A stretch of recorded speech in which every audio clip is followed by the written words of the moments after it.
शहर कोणतेही असो त्याचा विकास साधायचा असेल तर शहरामधले सत्ताधारी आणि विरोधकांनी त्यांची भूमिका ही चोख बजावणं अपेक्षित असतं।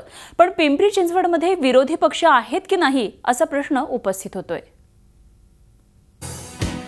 पिंपरी चिंचवडमध्ये अनपेक्षितपणे भाजपची सत्ता आली आणि शहराचे राजकारण 180 अंशात फिरलं। राष्ट्रवादी विरोधी पक्षात गेली तर शिवसेनेचं संख्याबळ घटलं।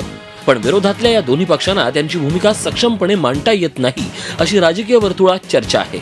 अनेक वेळा सत्ताधारी भाजपकडून अनेक विषय चर्चेविना मंजूर केले जात असताना किरकोळ विरोध वगळता या दोन्ही पक्षांकडून काहीही साध्य झालेलं नाही।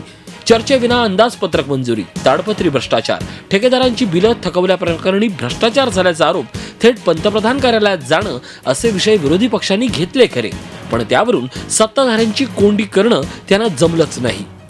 नागरिकांमध्ये पण अशी प्रतिमा नको होती की हे फक्त विरोधाला विरोध करतात, पण निश्चितच चुकीच्या कामांना देखील मार्गाने नगरसेवकाला निलंबन केलं, त्या ठिकाणी आम्ही विरोध केला। ताडपत्री घोटाळा असेल त्या ठिकाणी आम्ही विरोध केला की ज्या ठिकाणी नागरिकांच्या हिताच्या विरोधात हे जातील त्या ठिकाणी निश्चितच आम्ही सर्वजण सक्षमपणे विरोध करत आहोत। संपूर्ण लोकशाही संपुष्टात पिंपरी चिंचवड महानगरपालिकेमध्ये आली असं म्हटलं तरी चालेल, कारण कोणत्याही प्रश्नावर असेल कुठलाही मुद्दा जर मांडला तर त्यावर चर्चा करत नाहीत। एका बाजूनी बोललं जातं, हुकुमशाही पद्धतीने सभागृह चालवलं जातं, हे दुर्दैव आहे नागरिकांचं। मुळात लोकशाही सक्षम करायची असेल तर सत्ताधारी आणि विरोधकांमध्ये संवाद असणं गरजेचं आहे। पण शहरात रया गेलेली शिवसेना आणि सत्ता जाऊनही सत्तेच्या धुंदीत असलेल्या राष्ट्रवादीला किमान शहरासाठी आपली भूमिका चोख पार पाडणं गरजेचं आहे।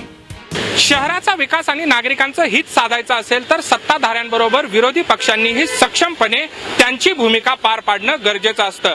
पण दुर्दैवाने पिंपरी चिंचवडमध्ये कोणताही विरोधी पक्ष त्यांची ही भूमिका चोखपणे पार पाडताना दिसत नाही। प्रत्येक वेळेस सत्ताधारी भाजपवर हुकुमशाहीचा आरोप करून पळवाट शोधणं या विरोधी पक्षांनी बंद करावं, एवढीच काय ती नागरिकांची अपेक्षा आहे। व्हिडिओ जर्नलिस्ट अमित आडेसह कैलासपुरी, झी मीडिया, पिंपरी चिंचवड। झी 24 तास रहा एक पाऊल पुढे।